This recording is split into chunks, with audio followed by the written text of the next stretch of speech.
उत्तराखंड में पीएम मोदी ने कहा कि आज उत्तराखंड में जिस लखवाड़ प्रोजेक्ट का काम शुरू हुआ है, इस परियोजना के बारे में पहली बार 1976 में सोचा गया था। आज 46 साल बाद हमारी सरकार ने इसके काम का शिलान्यास किया। पीएम मोदी ने कहा कि जो पहले सरकार में थे, उन्होंने कभी उत्तराखंड के सामर्थ्य की परवाह नहीं की। इसके परिणाम ये हुए कि हमें न तो कभी पर्याप्त बिजली मिली, न ही किसानों के खेतों को सिंचाई मिली। देश की अधिकतर ग्रामीण आबादी को पाइप से शुद्ध पानी के अभाव में जिंदगी गुजारनी पड़ी। दिल्ली के उच्च न्यायालय और जिला अदालतें कोविड-19 के बढ़ते मामलों के कारण 3 जनवरी से 15 जनवरी तक सिर्फ वर्चुअल मोड पर काम करेंगी। आम आदमी पार्टी ने पंजाब विधानसभा चुनाव के लिए 8 उम्मीदवारों की अपनी छठी सूची जारी की। आम आदमी पार्टी विधानसभा चुनाव के लिए अब तक 96 उम्मीदवारों की घोषणा कर चुकी है। केंद्रीय मंत्री मुख्तार अब्बास नकवी ने धारा 370 पर बोलते हुए कहा कि 370 खत्म होने के बाद वे लोग जो अलगाववाद और आतंकवाद का सुरक्षा कवच बने हुए थे, वे लोग अब आइसोलेट हुए हैं। इसी के साथ अलगाववादियों और आतंकवादियों के हौसले भी पस्त हुए हैं। सीएम अशोक गहलोत ने केंद्र पर हमला करते हुए कहा कि प्रधानमंत्री नरेंद्र मोदी और गृह मंत्री अमित शाह सारे काम छोड़कर उत्तर प्रदेश में कैंप कर रहे हैं। पहले पश्चिम बंगाल में कैंप किया, वहां मुंह की खानी पड़ी, तो मैं समझता हूं कि वे जितना कैंप करेंगे उतनी जीतने की संभावना कम हो जाएगी। उन्नाव में जनसभा को संबोधित करते हुए केंद्रीय गृह मंत्री अमित शाह ने कहा कि इत्र के व्यापारी के यहां से 250 करोड़ रुपए के थैले निकल रहे हैं। इससे अखिलेश जी बहुत मचलन में आ गए हैं। अखिलेश अगर आपके नहीं हैं तो आपको क्या तकलीफ है? मणिपुर में बीजेपी के राष्ट्रीय अध्यक्ष जेपी नड्डा ने कहा कि दूसरे राजनीतिक दलों के पास न दिशा है न दृष्टि है। वे बस भाजपा और नरेंद्र मोदी की आलोचना करते हैं और ये करते करते वे देश की भी आलोचना करने लगते हैं। अरविंद केजरीवाल ने कहा कि जब से चंडीगढ़ के नतीजे सामने आए हैं, लोग कह रहे हैं कि दोनों पार्टियों को हराया जा सकता है। चंडीगढ़ के लोगों ने दिल्ली को देखकर वोट दिया, जैसे दिल्ली को देखकर और जगह वोट मिल रहा है। अब चंडीगढ़ में इतना अच्छा काम करना है कि चंडीगढ़ को देखकर देश की बाकी जनता हमें वोट दे। मुख्यमंत्री ममता बनर्जी ने कहा कि नागरिक उड्डयन मंत्रालय क्या करता है ये देखना होगा, क्योंकि यूके से आने वाली फ्लाइट में कोरोना से ज्यादा मामले देखे जा रहे हैं। केंद्र सरकार की ये जिम्मेदारी है कि जिन देशों से कोरोना के मामले ज्यादा आ रहे हैं, उसके मद्देनजर पाबंदियां लगाएं। देश में कोरोना की रफ्तार बढ़ती जा रही है। 33 दिन बाद पिछले 24 घंटे में 10,000 से ज्यादा केस सामने आए। वहीं महाराष्ट्र और पश्चिम बंगाल में पॉजिटिविटी रेट तेजी से बढ़ रहा है। देश में मौजूदा वक्त में कोरोना के 82,000 एक्टिव केस हैं। देश में ओमिक्रॉन का खतरा बढ़ता ही जा रहा है। अब तक कुल 961 ओमिक्रॉन के मामले सामने आ चुके हैं, जिसमें से 320 लोग ठीक हो चुके हैं।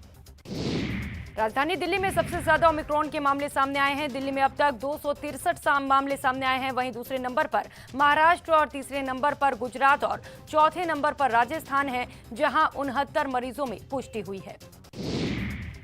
राजस्थान में भी कोरोना बेकाबू होते जा रहे हैं। पिछले 24 घंटे में 292 नए मामले सामने आए हैं। अकेले जयपुर में 185 मामले सामने आए। प्रदेश में एक महीने में रिकॉर्ड वैक्सीनेशन हुआ है। दिसंबर में अब तक के 1 करोड़ 24 लाख अभ्यर्थियों को टीका लगाया गया। अगस्त में सबसे ज्यादा 1 करोड़ 20 लाख लाभार्थियों को टीका लगा। जालौर में भी लोगों की लापरवाही भारी पड़ेगी। बिना मास्क लोग सब्जी मंडियों में सब्जी खरीद रहे हैं। कोरोना प्रोटोकॉल को नजरअंदाज कर खुलेआम बीमारी को न्योता दे रहे हैं। अपने संसदीय क्षेत्र के दौरे पर रहे लोकसभा अध्यक्ष ओम बिरला बूंदी विधानसभा क्षेत्र के नमाना कस्बे पहुंचे, जहां उन्होंने प्रबुद्ध जनों के मिलन समारोह में शिरकत की। भरतपुर में बीजेपी के प्रदेश कार्य समिति की 2 दिवसीय बैठक संपन्न हुई। बैठक में प्रदेश अध्यक्ष सतीश पूनिया, केंद्रीय मंत्री गजेंद्र सिंह शेखावत, कैलाश चौधरी और प्रदेश प्रभारी अरुण सिंह सहित उपनेता प्रतिपक्ष राजेंद्र राठौड़ मौजूद रहे। बैठक में कार्यकर्ता और संगठन की मजबूती पर जोर दिया गया। कोटा में परिवहन विभाग कार्यालय में जोरदार हंगामा हुआ। युवा कांग्रेस के कार्यकर्ताओं ने ड्राइविंग लाइसेंस के नाम पर अवैध वसूली का आरोप लगाते हुए जमकर हंगामा किया। टोंक में बीजेपी की कल होने वाली जन आक्रोश रैली स्थगित हो गई। प्रशासन की 200 लोगों की सशर्त स्वीकृति के कारण रैली को स्थगित किया गया।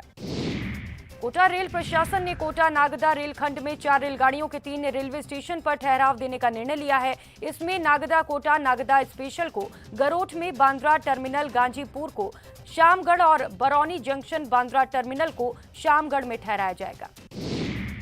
जागरूकता यात्रा के राष्ट्रीय संयोजक निखिल डे के नेतृत्व में निकाली गई जवाबदेही यात्रा आज उदयपुर से होते हुए डूंगरपुर जिले में दाखिल हुई। प्रदेश के रेवेन्यू बोर्ड के नवाचारी फैसले के तहत पहली बार जिला स्तरीय राजस्व कार्मिकों का सम्मान समारोह ईडीपी सभागार में आयोजित हुआ। जिला कलेक्टर सुरेश कुमार ओला ने जिले के 42 कर्मचारियों को सम्मानित किया। भारत ने दक्षिण अफ्रीका के खिलाफ पहले टेस्ट मैच में 113 रन से जीत हासिल की। 3 मैचों की सीरीज में भारत ने 1-0 की बढ़त बनाई। शानदार शतक जमाने वाले उपकप्तान केएल राहुल को मैन ऑफ द मैच मिला। भारत की ओर से मोहम्मद शमी और जसप्रीत बुमराह ने 3-3 विकेट चटकाए। उत्तराखंड में पीएम मोदी ने कहा कि आज उत्तराखंड में जिस लखवाड़ प्रोजेक्ट का काम शुरू हुआ है, इस परियोजना के बारे में पहली बार 1976 में सोचा गया था। आज 46 साल बाद हमारी सरकार ने इसके काम का शिलान्यास किया। पीएम मोदी ने कहा कि जो पहले सरकार में थे उन्होंने कभी उत्तराखंड के सामर्थ्य की परवाह नहीं की। इसके परिणाम ये हुए कि हमें न तो कभी पर्याप्त बिजली मिली, न ही किसानों के खेतों को सिंचाई मिली। देश की अधिकतर ग्रामीण आबादी को पाइप से शुद्ध पानी के अभाव में जिंदगी गुजारनी पड़ी। दिल्ली के उच्च न्यायालय और जिला अदालतें कोविड-19 के बढ़ते मामलों के कारण 3 जनवरी से 15 जनवरी तक सिर्फ वर्चुअल मोड पर काम करेंगी। आम आदमी पार्टी ने पंजाब विधानसभा चुनाव के लिए 8 उम्मीदवारों की अपनी छठी सूची जारी की। आम आदमी पार्टी विधानसभा चुनाव के लिए अब तक 96 उम्मीदवारों की